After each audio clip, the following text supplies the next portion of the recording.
Hey guys, welcome to our YouTube channel Indian students.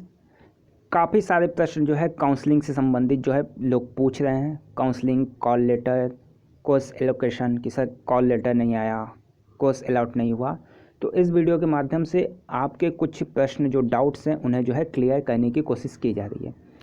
देखिए, ये आपका काउंसलिंग पोर्टल है। फिर आपको पहले जो है कॉल लेटर, जिनका जो कट ऑफ के अंदर है, आप कट ऑफ देख लीजिए, काउंसलिंग शेड्यूल देख लीजिए, जो कट ऑफ के अंदर हैं उनको जो है कॉल लेटर जाएगा।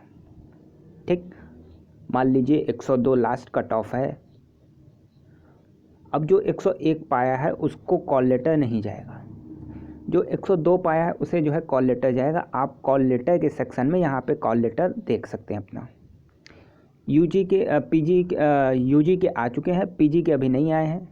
तो आप ये कॉल लेटर पे क्लिक करेंगे, ये देखिए इस तरीके से जिसका शो हो रहा है, मतलब उसको कॉल लेटर जो है नहीं आया है।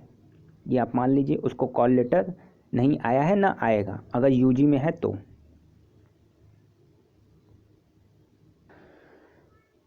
अब उसका जो है चांस ही ख़त्म हो गया कि उसका एडमिशन होगा किसी कीमत पे भेचू में, क्योंकि कॉल लेटर गया ही नहीं है।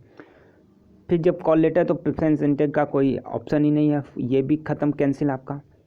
फिर अगर जिसको गया है कॉल लेटर, मान लीजिए कि मेरिट 102 है, 105 है, या 110 है, 120 है, 120 मान लीजिए मेरिट है। हाईएस्ट जो पाया है मान लीजिए 200 पाया, 200 से 120 है।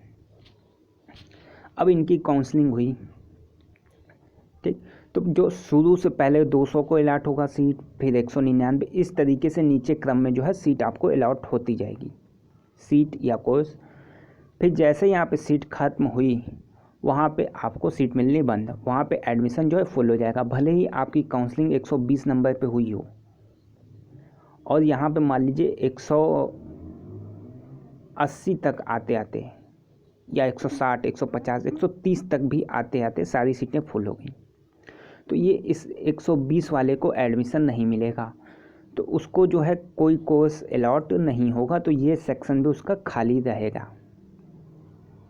ये देखिए, इसका मतलब आपको कोई कोर्स जो है अलॉट नहीं हुआ है। आपकी काउंसलिंग हुई है लेकिन आपको कोर्स कोई अलॉट नहीं होगा, क्योंकि आपके रैंक ज़्यादा है, आपका नंबर जो है कम है। आपके रैंक तक आते आते सारी सीटें जो है फुल हो गई हैं, पहले ही सीटें फुल हो चुकी हैं। तो इस प्रकार यदि आपकी काउंसलिंग हुई भी है, उसके बावजूद जो है आपका एडमिशन नहीं होगा, आपको सीट अलॉट नहीं हुई है।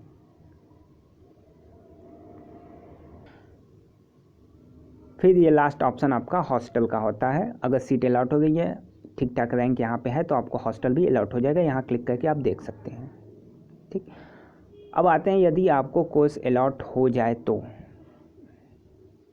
देखिए, यदि एक स्क्रीनशॉट, यदि आपको कोर्स अलॉट हो गया तो यहाँ आपका रोल नंबर, यहाँ आपका कोर्स, यहाँ आपकी लोकेशन कौन सा कोर्स है, फिर ये रेगुलर फ़ीस पे हुआ है, ये पेड सीट के लिए। अगर पेड सीट के लिए होगा तो यहाँ पेड सीट की फ़ीस आएगी।